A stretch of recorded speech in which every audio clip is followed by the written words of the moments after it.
Hello, and welcome to Seikahan. Today, why Niconico, the site once called Japan's YouTube, declined, and what its remaining fans are still paying for. On August 13, 2026, the Japanese publisher KADOKAWA released its quarterly earnings deck. Buried in it was a number.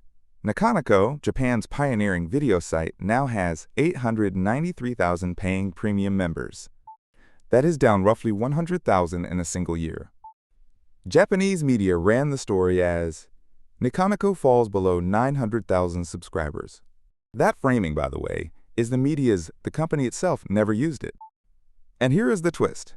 The company says Niconico-related revenue was flat, propped up by events and sponsorships. Niconico was once called Japan's YouTube, and for a while, that comparison ran in Niconico's favor. Today, 3 questions. 1. Why did Japan's YouTube lose its throne? 2. In an age of infinite free video, who still pays 990 yen, about $6 to $7 a month, and for what? 3. Is 893,000 the number of an ending, or something else? Let's start with the numbers. First, let's get the timeline straight, because it is easy to misread. On August 1st, Niconico raised its premium price from 790 to 990 yen a month. But the 893,000 figure is from the end of June, before the hike. The price increase did not cause this number. The company offered no explanation for the decline itself. Meanwhile, total accounts including free users stand at about 110 million and have kept growing for 2 years. What is shrinking is precisely the set of people who pay every month. Now put this number on a timeline. Premium membership crossed 1 million in October 2010. 2 months before that, the site had announced 900,000 members, and back then, that number just meant almost a million. The peak came in 2016, 2.56 million. By 2022, it was down to 1.4 million. And now, 893,000, the same level, 16 years apart, with the opposite meaning. One note, the early figures are milestone announcements, and the recent ones are quarter-end disclosures, so they are not strictly the same series. Here is what makes this story interesting. Several numbers point the other way. Chokaigi, Niconico's huge real-world festival, has grown its in-person attendance 3 years running. A newer fan community service has grown to 303,000 paying members. And the business segment containing Niconico was the only one of KADOKAWA's 5 to beat its midterm plan at 133% of target. Monthly subscribers down, business holding up. That contradiction is the doorway into this story. Now some background, because outside Japan, Niconico needs an introduction. Niconico launched in December 2006, about a year after YouTube.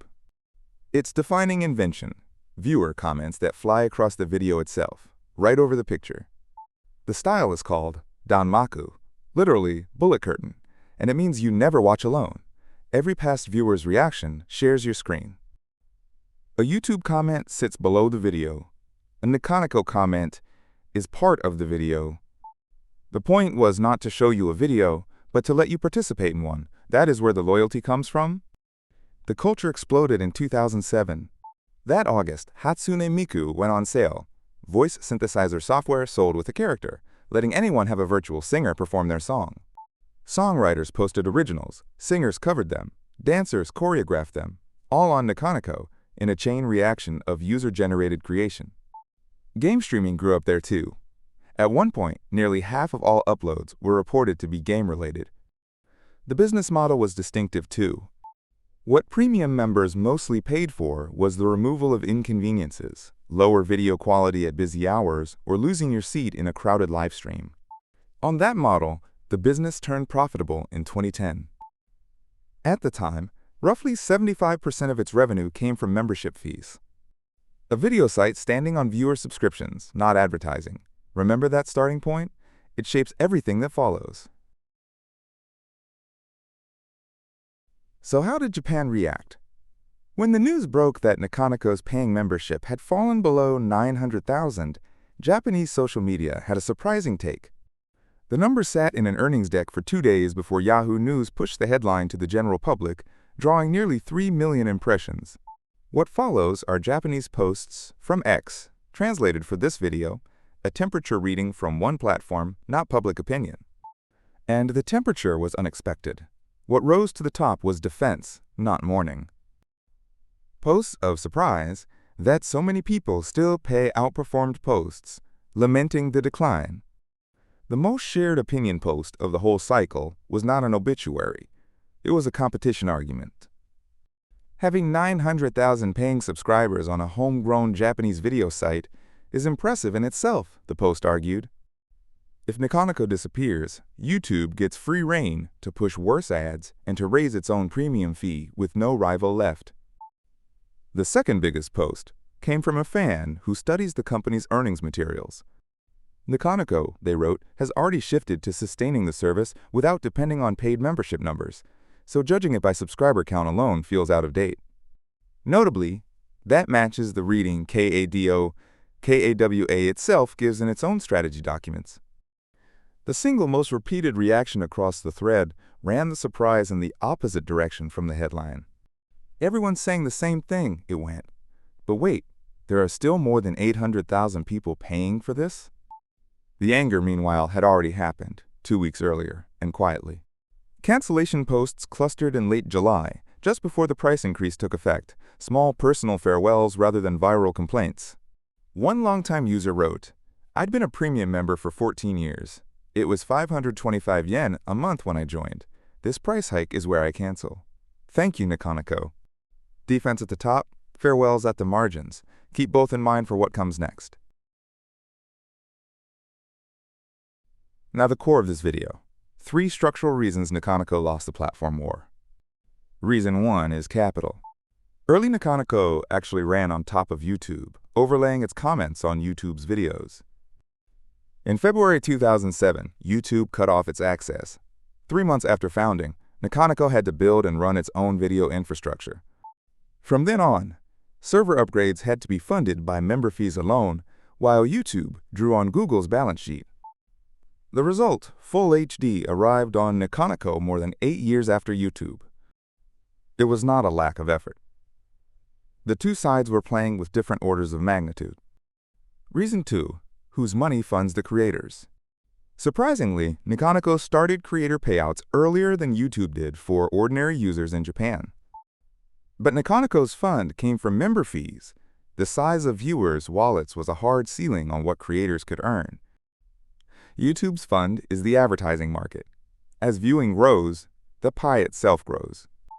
In 2015, Niconico's payout was reported at about 0.29 yen per view, from a pool of roughly 600 million yen a year.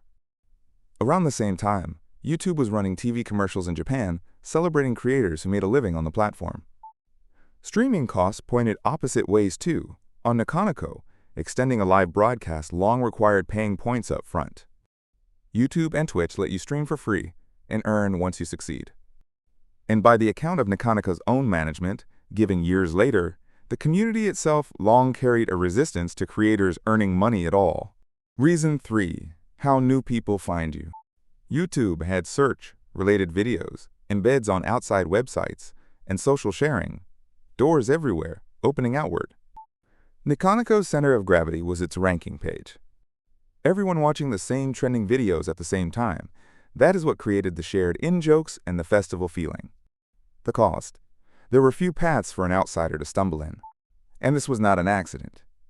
Hiroyuki, one of Niconico's founding figures, explained at the time that the design deliberately kept the world closed and the culture protected. The same single philosophy produced both the magic and the weakness. Put the 3 reasons together and you get a spiral. Creators leave, new videos thin out, viewers follow, and more creators leave. So what happened to the invention itself? Comments flying across the screen. It survived, just not at Niconico. In China, Bilibili, an heir to the danmaku style through an earlier site called AC Fun, grew to 366 million monthly users and turned profitable in 2025. One caveat, Bilibili grew up in a market where YouTube has been blocked since 2009, a different game entirely. Niconico itself never managed to go global. The danmaku experience demands two shared languages at once, the video's language and the comments' language, plus the in-jokes behind them. The wall is double-layered. And today's Niconico is moving the other way. Since 2024, it has been restricting overseas access altogether. Finally, when fans say Niconico can still recover, that sentence means two different things. Meaning one, competing with YouTube, again as a general video platform, the evidence for that is thin. Membership keeps falling, and teenagers are just 1.7% of the user base. Meaning two, growing again as the home base for specific genres. Vocaloid music, live events. That one is testable and partly working. The twice-yearly Vocaloid Posting Festival draws over 6,000 new works per round, and the Chokaigi Festival keeps growing.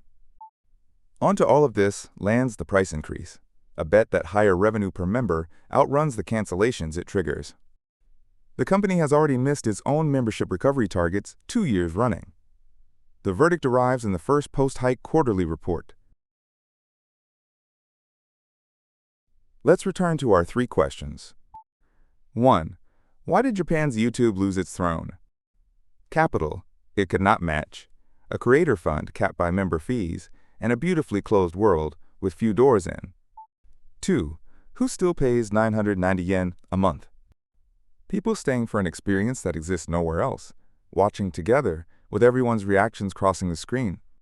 Though one honest caveat, no published survey tells us exactly what they are paying for. 3. Is 893,000 an ending? The same earnings deck supports both readings, a service running down or a community refusing to leave. The next few quarters will decide. One closing thought. As generative AI makes video effectively infinite, there is an argument that who you watch with will matter more than what you watch. If that is true, a 20-year-old design built on sharing a screen was not obsolete. It was early. But nothing guarantees Niconico inherits that value. Co-watching exists on YouTube, Twitch, and Discord too.